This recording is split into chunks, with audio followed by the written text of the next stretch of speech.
KTSP मंडळाची शिशु मंदिर ही शाळा सोलापूर तालुक्यात खोपोली या ठिकाणी आहे.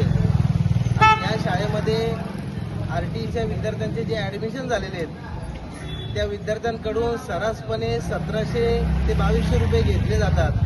विद्यार्थ्यांच्या पालकांना सांगितलं जातं की तुम्हाला पुस्तकांचे पैसे भरावे लागतील आणि विद्यार्थ्यांकडून ते पैसे सरासरी वसूल केले जातात. राईट टू एज्युकेशन, बालकांचा मोफत शिक्षण सक्तीचा कायदा 2009 सांगतो की बालकांना मोफत आणि सक्तीचं शिक्षण देणं बंधनकारक आहे. परंतु एक KTSP मंडळाची ही शिशु मंदिर शाळा विद्यार्थ्यांकडून अनधिकृतपणे पैसे वसूल करते, कॅपिटेशन प्रतिबंधक कायद्याचं उल्लंघन करते, RTचं उल्लंघन करते. आज सगळ्या पालकांच्या वतीने आणि सर्वांनी आज या शाळेच्या प्रशासनाची भेट घेतली. या प्रशासनाच्या प्रिन्सिपलांशी आम्ही यांच्याशी चर्चा केली.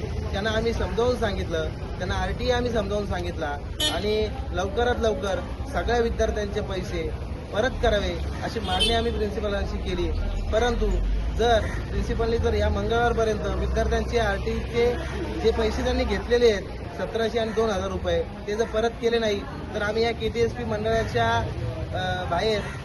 शाळेच्या बाहेर आम्ही या ठिकाणी उपोषणाला बसणार आहेत आणि KTSP मंडळाचा आम्ही आज या ठिकाणी निषेध करतो. आणि माझी त्यांना विनंती आहे की त्यांनी तात्काळ विद्यार्थ्यांचे पैसे परत करावे.